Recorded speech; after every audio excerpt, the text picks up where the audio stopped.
අපි මේ ඇවිත් සිටින්නේ රෝසා මීස්තා මාතෘ della Chiesa කියන දේවස්ථානයට අපේ රටෙන් කිව්වොත් ඉන්න රෝසා කුසුම් මෑණියන්ගේ දේවස්ථානය. මේ දේවස්ථානයෙන් පටන් ගන්නේ අපි ස්ටෝරිය කියලා කිව්වොත් ඉන්න 1947 දී පියරීනා ග්‍රිල්ලි කියන කාන්තාවගෙන් තමයි මේ සේරම පටන් ගන්නෙ. පියරීනා ග්‍රිල්ලි මේ දේවස්ථානයේදී ඉද්දී එයා කියනවා එයා දකිනවා කියලා දෙව්මෑණියන්ව. දෙව්මෑණියන්ව දැක්කේ එයාගේ පපුවේ රෝසා මල් 3ක් තිබිලා තියෙනවා පාට 3කින්. ඒ රෝසා මල් 3 දෙව්මෑණියන් පපුව තියාගෙන හිටපු රෝසා මල් 3 මැසේජ් එකක් අපිට එවනවා.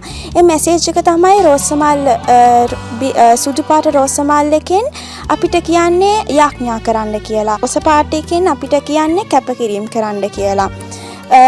ඉතින් අනිත් අන්තිම එකේදී රත්තරන් පාට රෝසා මල් කියන්නේ අපිට ජේසුස් වහන්සේ ළඟට ලං වෙන්න, එයත් එක්ක ඉන්න, එයත් එක්ක යාට යාඥා කරන්න කියලා.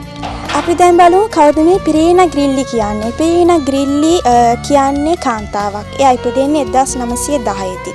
එයා අපි වගේ නෝමල් කාන්තාව කෙනෙක්. හැබැයි ජේසුස් වහන්සේ ගැන විශ්වාසය තිබ්බ. එයා මැරෙන්නේ 1991 දී. ඉතින් මේ පියරීනා ග්‍රිල්ලි එයාගේ මුළු ජීවිතයේ කාලෙදිම එයා හැමතිස්සෙම කිව්වේ ජේසුස් වහන්සේ මරියතුමේ යාට දෙන මැසේජ් ඒගොල්ලෝ දෙන මැසේජ් එයා ගිහිල්ලා මිනිස්සුන්ට කිව්වා මෙහෙම ඒගොල්ලෝ ජේසුස් වහන්සේ ළඟට ලං වෙන්න, ජේසුස් වහන්සේ ළඟට ගිහිල්ලා යාඥා කරන්න, කැපකිරීම කරන්න, පව් කියන්න, අපේ සේරම පව් ටික කියන්න කියලා එයා මේ මිනිස්සුන්ට කිව්වා. ඉතින් එයාගේ මුළු ජීවිත කාලෙදීම එයා කරේ ජේසුස් වහන්සේ දුන්න පණිවිඩයන් මිනිස්සුන්ට කියන එක.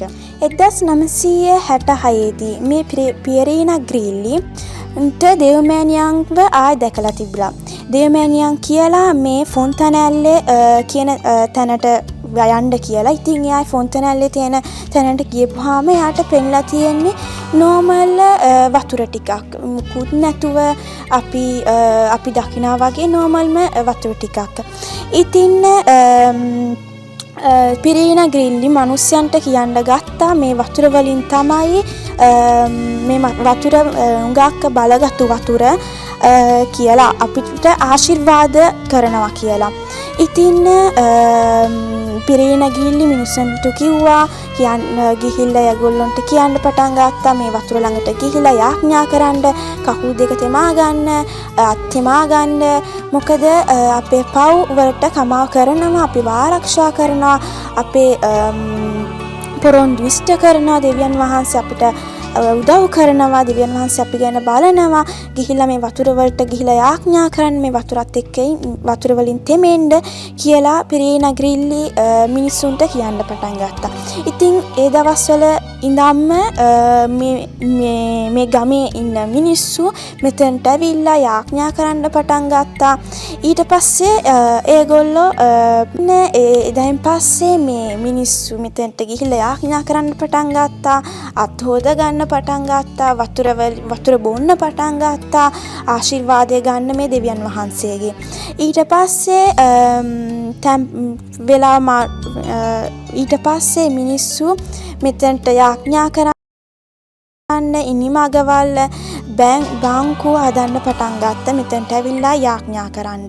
ඉතින් මේ ස්ථානයේදී වතුර කියන්නේ හුඟක් ඉම්පෝටන්ට් දෙයක්.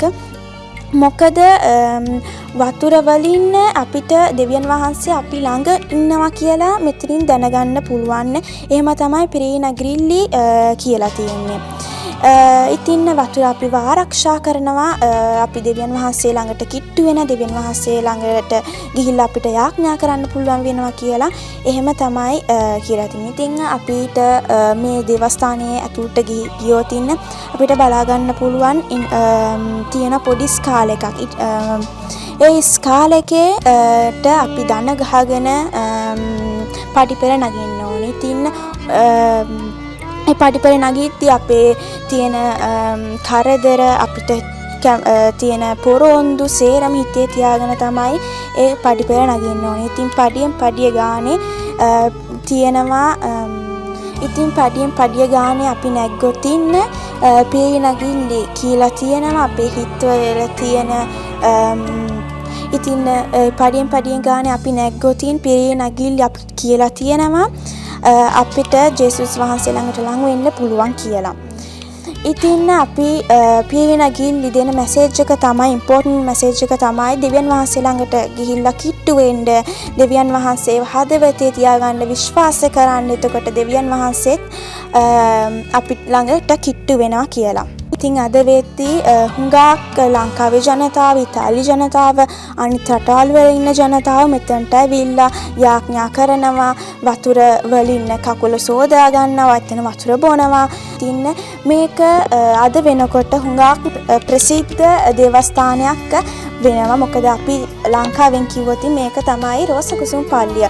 අපි එක සැරයක් හරි මෙතනට ඇවිල්ලා තියෙනවා. මොකද මේක හුඟක් ප්‍රසිද්ධ පල්ලියක්. ඔබ සැමට දෙවි පිහිටයි. ASA TV ඉතාලියෙන් ඇසෙන ශ්‍රී ලාංකීය අපේ හඬ.